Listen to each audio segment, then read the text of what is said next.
Hey everybody, and welcome to the lounge, all my fellow loungers, chillers, ballers, and grillers. Today we're doing chilling and grilling. If you hear some mowing behind me, it's because my neighbor didn't get the memo not to mow today, but... Seems to be a recurring theme. Yeah.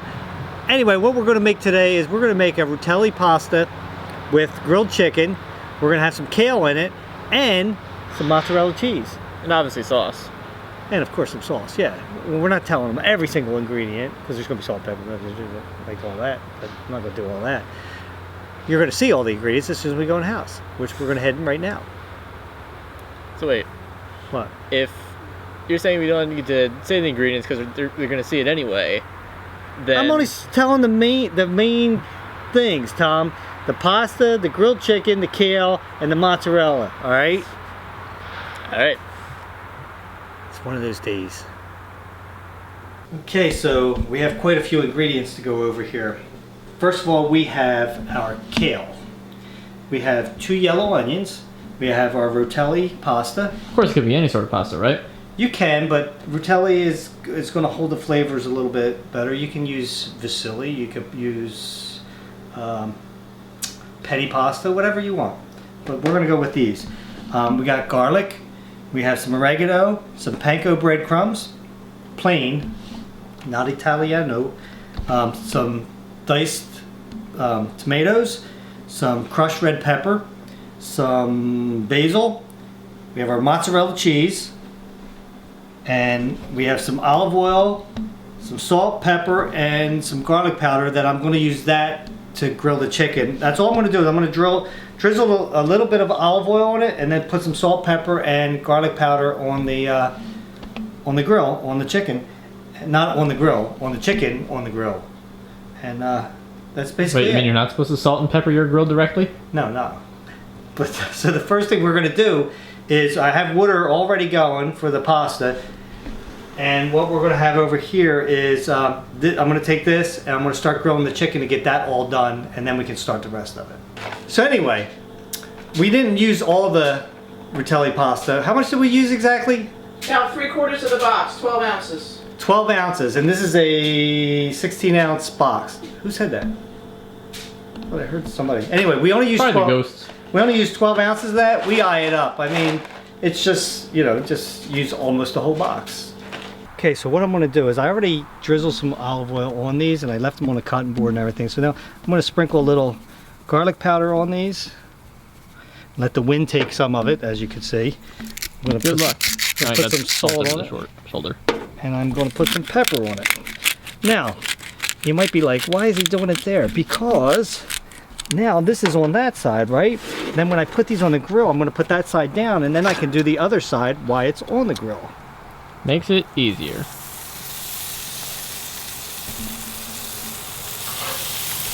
Now, I also cut these breasts in half, like that, just to make it a little bit easier to cook these.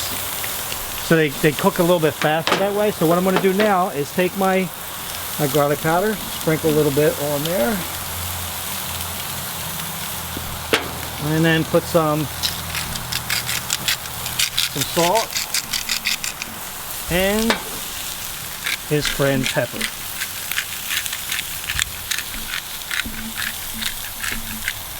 And that's basically all I'm going to do. Now, we're not going to put our chicken back on here. Now, I did put my tongs there, so I'm going to cook that raw chicken on there. I'm going to be touching the chicken anyway. This is what we want to do, get that chicken all cooked. After that, then I can show you the next step. Okay, so these aren't completely 100% done, but that's okay. They don't have to be, because we're not going to eat them right yet. We have to still put them in a skillet, get them going. They're also going to go into the oven too. So you want to get like almost all the pink out of there. Just, it can be a little tiny bit still, that's okay, because we're going to still cook it. So you don't want it like purely raw, taking it off of there and just have a color on the outside. You don't want that either. Let me show you guys what I mean. I'm going to cut into one. You can see, well, actually that looks pretty done right there. Let's see if I can get any. Yeah, they're pretty done, but anyway, so that's okay. But you want, if it's a tiny bit, little bit pink, that's okay. You just don't want it to be completely all raw on the inside. I'm going to show you right now what I'm going to do with how you're going to do the kale. because I know you guys are all going to try this at home. You're going to take the leaves. Now, this part here, you don't want, okay? Don't want no ribs. Don't want no ribs. So you're going to, in this case, kind of break the leaves off of it, like so. Leave that there. Take your kale, and then get a bowl of water in your sink, like this. Oops. Watch out for that, Tom. We're good. And then swoosh it around. Ooh, swishy, swishy. And rinse it around a little bit. Yeah, because kale has a tendency to have some sand in it, so you don't want to, unless you want to eat some sand, you know, that's up to you. If you need the extra grit, go ahead and... I personally wouldn't want that. So anyway, after you get done that, take that, and we have a spinner. I don't know if you don't have a spinner, I don't know, what do you do if you don't have a spinner? Make a mess as you shake it off. Make a mess as you shake it off.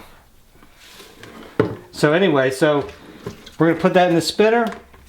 Then what you do is, if I had the lid right now, I'd show you, but oh, look what seriously appeared was the lid. Very helpful, ghosts. You put that on there like that, and then you spin it around. It's pretty cool, isn't it? Okay, so after that stops, what it does is that the force of that spinning around dried it all off. And then you got see the water in there that it took out? Look.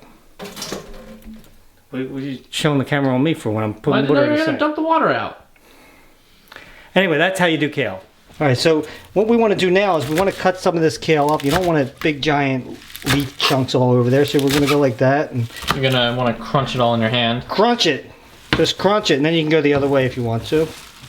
And we want to. And just be real careful that you don't get your fingers. Oh, there goes my finger. You weren't even cutting yet. It's a little messy. There's a lot of kale. What would you say? Kale is spinach's ugly cousin, I don't know. right? I mean, it's related. Is it related to the spinach family? I don't know.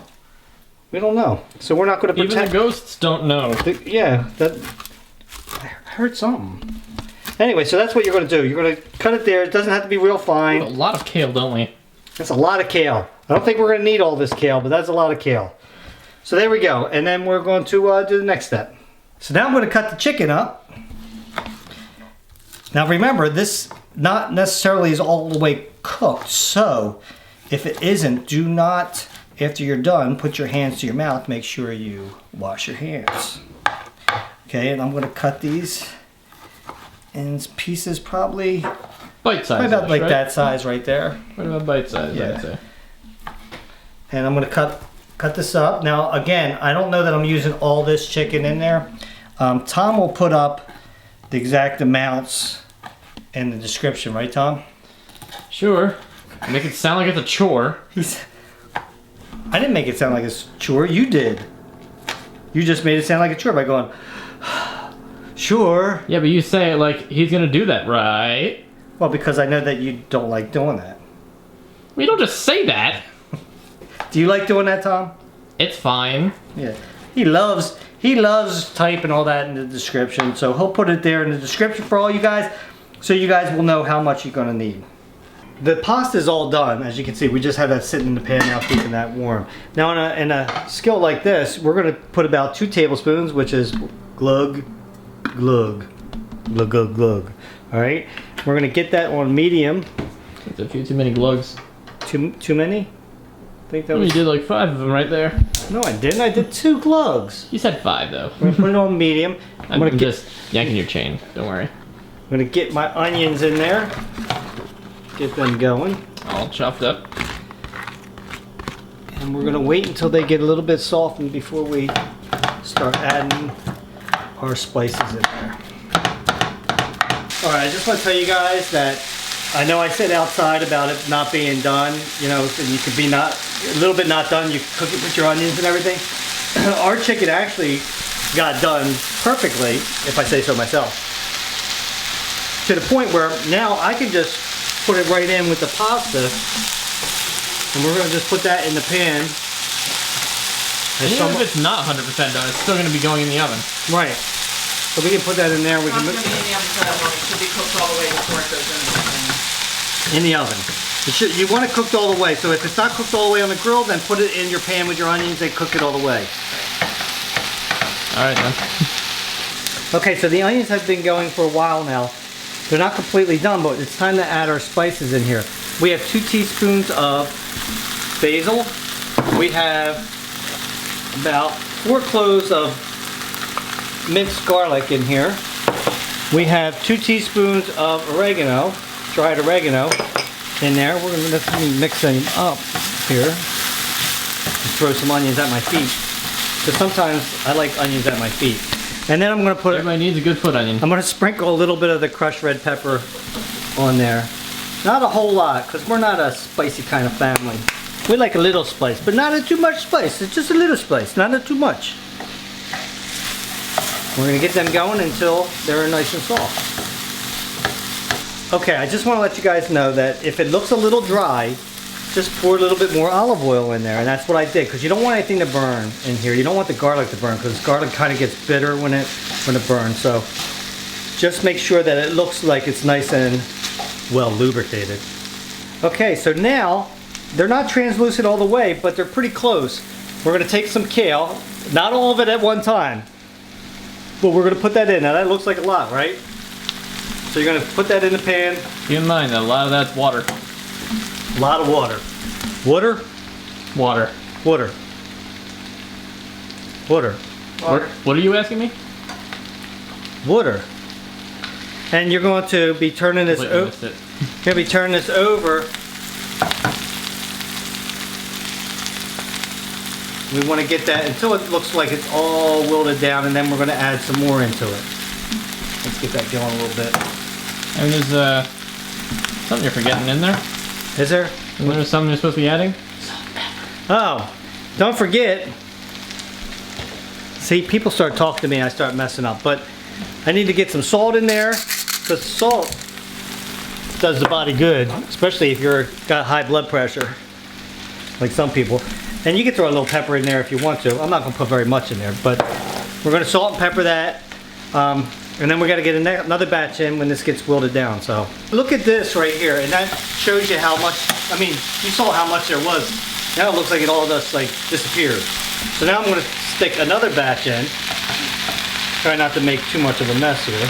You know, I kind of do the same thing, right? Yeah, you want to put the plate in front of the camera. Oh, sorry about that. And then you want to put again some salt and his friend pepper. I know it says this stuff's full of water, but what would you do if this were to start drying out? Then you put a little water in it. Just a splash. Just a splash. Free heat goes. Okay, so I have my pan here with my chicken and my pasta in there, and I can do this while my kale is still cooking over there mysteriously all by itself. But I'm going to take my let's see, this is 28 ounces, by the way, of diced tomatoes, and I'm going to just dump that whole thing in here, right? And then I can mix that up. And I also want to talk about the mozzarella cheese right now. We cut it up in these little, almost the same size as the chicken. Maybe a bit smaller. Maybe a wee bit smaller, lad. And then we're going to put that in there too. Again, as you block the camera with your with the plate. Sorry about that, Tom. Don't apologize to me, apologize to people watching. Sorry about that, guys. It's Tom's fault. So I'm going to mix that all up in here. Nice and good. And then, that's looking good already, isn't it, Tom? Yep. We're starving right now, so we can't wait for this to get done. Very much so. Look at me. I'm doing this without my apron on, with a cream-colored hoodie. No hate needed, just love. At the Etsy shop, in case you wanted to buy one. But I'm doing it because I have that much confidence in myself that I'm not going to spill anything on me. We can let that sit there until our kale is done, and then I'll show you the next step. You have to get a casserole dish like this. This is a three-quart casserole dish. Did you notice I read that before I told you? Because I wasn't quite sure. We're going to take some olive oil pan, and we are going to spray this down with it. Okay? Don't need your pasta sticking to the pan. Pasta's for you, not the pan. You don't need that. The next thing we're gonna do is I'm gonna show you our kale, how much it has actually reduced, and I'm gonna add that to this pot. You can see how much the kale cooked. How much the kale cooked down here. You can see that, I mean, there was a lot of kale in this. 3 different times we put kale in there. I mean, there's still a lot of kale in there. It just doesn't look like it. And it's funny because, you know, we thought maybe it was related to spinach, and it absolutely is not, even though it looks like it. It's closer to collard greens, like broccoli or cabbage. Yeah, so that's kind of interesting, isn't it? What else was it? Brussels sprouts. Brussels sprouts. Do you like Brussels sprouts? Not a whole lot of people like Brussels sprouts.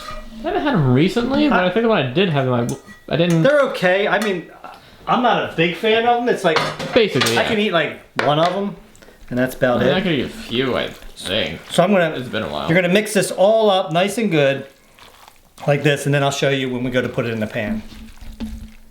Now this may be more than I need in here, so we're gonna put this in there, spread it out. It's got really nice color, guys. Trying. Yeah, I think we're going to be pretty close here. You probably don't want to overfill it, right? Let's just make sure that we got it all over here. Yeah, I don't think we want to put too much more in there. So there we go. Push that down nice there. And what we're going to do is our breadcrumbs. We are going to put some breadcrumbs on top of this.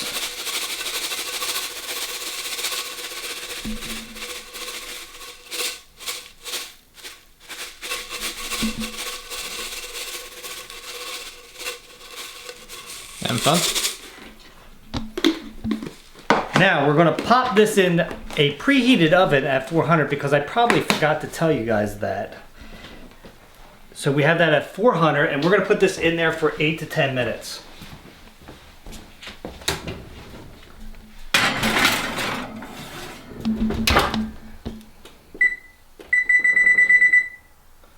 Fine. All right, so we, son of a mother. I had it off. Hit stop. Just wants to irritate me. Anyway, we put this in for actually 3 more minutes. You just want a little bit of brown color on top of the Now, 2 of those minutes were because we opened the oven and well, yeah. You just the want heat escaped. You just want to see a little bit of brown on there, on the top. And if it's not brown on top, then put it back in. Put it back in, just for, you know, a minute or 2 at a time after that. Yep. So altogether, we put it in for 12, but everybody's oven cooks a little bit different. So I am going to plate this out now. Tom said he's not. Ooh, look at that mozzarella. Tom said he's barely not hungry, so that's all he gets. I'm gonna beat you up. I'm just kidding. He's gonna. Oh, I'm scared. Better be. Shaking in my Nikes. Is that a good? Is that a good, Tom? Good for now. Good for now. All right, so Tom just pointed out to me that I was only supposed to plate 1 plate because I got carried away and was going to do 2. He turned the camera off real quick. So anyway, we're going to do 1 plate because we have to do a thumbnail for this. So Yeah. put a little bit of some fresh shredded Parmesan cheese on there. And there we go. That's going to be your plate. So now, again, my favorite part. Looking forward to this.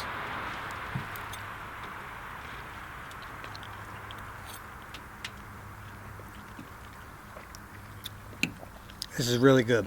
If you had some French bread on the side, a little piece of that, would it be even better, but we didn't get to the store to get any of that, so we don't have any. But it's still delicious nonetheless. You guys can have French bread though. Yeah, you You can. can have all the bread you want. That's right. Bread it up. Anyway, till next time, grab yourself something cold to drink, put your feet up and relax. We'll meet you at the lounge.